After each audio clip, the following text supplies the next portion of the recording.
Hey, this is the last one. So again, after this question, you're going to know 10 and SSSS, like the back of your hand. You're going to know every single way they're going to ask for it. You're going to be able to knock this one out of the park. Again, this is a sneak peek into EM Rapid Bombs and what that podcast looks like. It's rapid hits just like this. We go through question answers and we have coaching, coaching aspects of it as well. You also get emails from our social team with spaced learning that helps you, just remember and retain all that knowledge and content. Again, great for sure boards, but also for EM Life. Almost 80% of our folks keep using the podcast year after year, even after they're done with the boards, which has been pretty awesome, breaks, because we drop new episodes every week. All right, next question. A 2-year-old child presents to the emergency department with a 2-day history of fever and diffuse erythema. The child has developed flaccid bullae in flexural areas, and the Nikolsky sign is positive. The most likely diagnosis here is A, toxic epidermal necrolysis, also known as TEN, B, Kawasaki disease, C, staphylococcal scalding skin syndrome, or D, scarlet fever.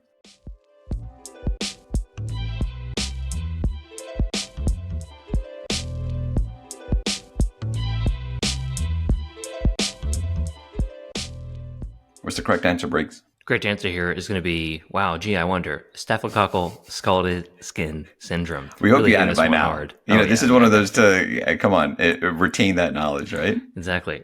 So this is an exotoxin condition, meaning that staph produces this exotoxin. It's going to exclusively occur in kids less than 6, as we've said in previous episodes, because the majority of patients are less than 2 years of age, and this has something to do with their renal clearance of this exotoxin, which makes it just more deadly in terms of causing desquamating severe rash. But otherwise, it's always going to be in kids on the boards. So just keep that in mind. Always. Yeah. Now, let's get into some of these answer choices here, because this is a really good differential question. And the boards will do this sometimes where they'll give you an obvious, question stem saying, hey, here's a general picture of something with, somebody with a condition. And there's going to be one feature in that question that will make one condition stand out from the others. Mm-hmm. Because some of these share features with the other conditions. They overlap somewhat in terms of skin findings, right? So the boards are testing you how in-depth your knowledge is regarding these skin conditions. And just to be clear, Briggs, in the next literally 2 minutes, we'll actually get through 4 skin conditions and the key ways that you'll be asked, about the boards. Yeah, absolutely. So choice A is going to be toxic epidermal necrolysis, or TEN, and it presents with diffuse erythema and bullae, as they say. And the TEN can overlap and get confusing with staph scalded skin syndrome, but there are a few distinguishing features here that are really important to note. One, of course, is the age. TEN is more common in adults. The second is the mucosal involvement. The TEN typically always has mucosal involvement, while staph scalded skin never does. And they're going to mention this on the boards. They're going to tell you that's going on, that, hey, you look in their mouth and you see something, or hey, you look at their genitalia, or you look in their eyes. That's a big feature. Eyes are really big here also for Kawasaki's. We'll talk about in a second. So further, TEN is not associated with infection. It's, of course, due to medications, which is why kids are just less likely, because kids are not on a lot of medications, hopefully. Anticonvulsants are the classic offenders, antibiotics like sulfa drugs, penicillins, and, of course, NSAIDs even, like ibuprofen and naproxen. All those, again, adults. We think adults, because they're on medications more commonly, and it's just more common in adults in general. Right. Cool. So choice B was Kawasaki's. Now, Kawasaki's is such a great board question. Such a great board question diagnosis. We have a handout on our website that covers Kawasaki in depth. You don't even have to read that to get the details. We have several premium Rapid Bomb episodes on Kawasaki's that we launched about a year ago or so. And it covers pretty much everything you need to know about Kawasaki just to get it right on the test, because it's such a rare condition that you probably won't see it. Most EM doctors don't regularly see kids anyway. And so it's really important for you to know that feature for your boards. Now, Kawasaki is a vasculitis condition. It's autoimmune. It's not an infection. And it affects some arterial stuff in kids. I love that I'm saying this is an emergency doctor. Some artery stuff. Hey, it's Blue Collar Podcast, Briggs. It's Blue Collar Podcast. All right. Everyone knows that if they want the in-depth, 2-hour dives on Kawasaki. We're not doing that. There are a lot nicer podcasts you can go to. They're fantastic EM podcasts that you can go to for that. Some better than others. All right. So it presents with this, of course, a fever and a rash. And the big feature here that the boards are almost going to have to give you is conjunctivitis. They have to tell you about the eye finding. The eye finding in lymphadenopathy is so classic in Kawasaki's. They're going to have to mention it.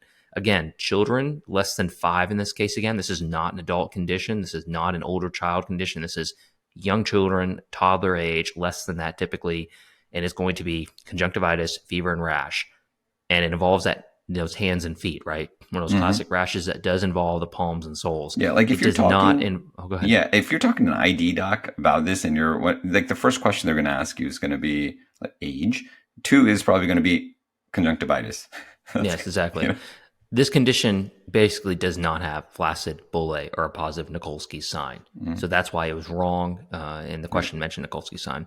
Now, choice D was scarlet fever. Now, scarlet fever, I feel like younger learners confuse scarlet fever and staph scalded skin syndrome just because they're both infection and skin conditions. They both are caused by bacteria that start with S.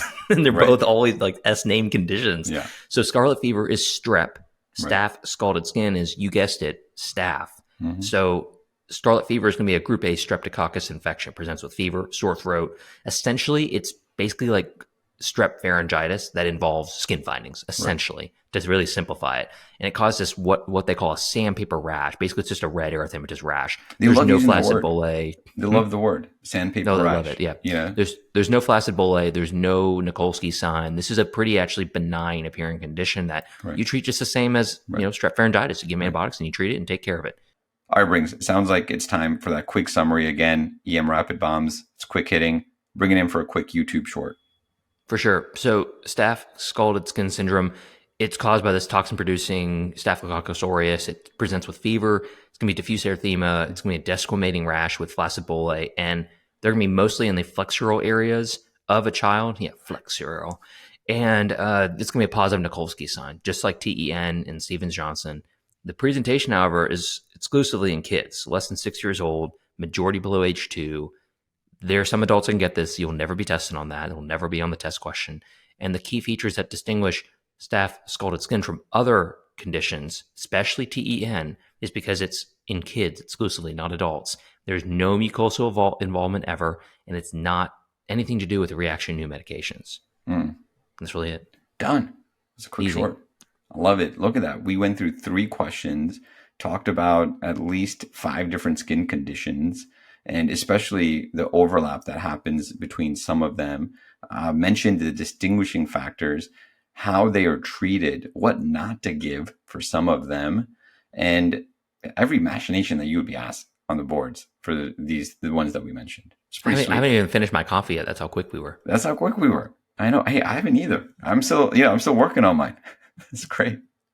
Hey, so as always, in the show notes, you can see the link for EM Rapid Bombs. We'll have a sign up from our website. The nice thing is that our sign up now is located directly on the EM Rapid Bombs website. So you'll see that in our show notes. Go to that link, check it out. We have almost 400 episodes. We drop multiple episodes a week. We have spaced learning emails that go out about 3 times a week that our social team does, which is pretty awesome. We also have a private YouTube feed for our subscribers. So you'll get certain episodes with links to just exclusive YouTube videos that are only available for subscribers. This is great, especially if you're studying for boards right now. And honestly, it's great for EM Life because, again, about 80% of our folks, they continue signing up for multiple years. I mean, we have some folks using this for about 3 years now, still listening and, still kind of keeping up to date. Because, in EM, as we all know, it takes a couple of years to really feel extremely comfortable, especially when you're fresh out. But the cool thing is that we actually have folks, we had a recent subscriber who I think has a son who's EM or IM. They were just mentioning, some of the overlap, but they're a seasoned EM doc who uses it, and several other seasoned EM docs that love using the pod to kind of keep up to date and, refresh some of their own knowledge as well. So that's pretty Absolutely. Sweet. Yeah. So, hey, Briggs, anything else? That's all. That's it. Yeah, we've got the new YouTube channel, and you can subscribe in the show notes. All right. Thanks, guys. See you next time. Bye.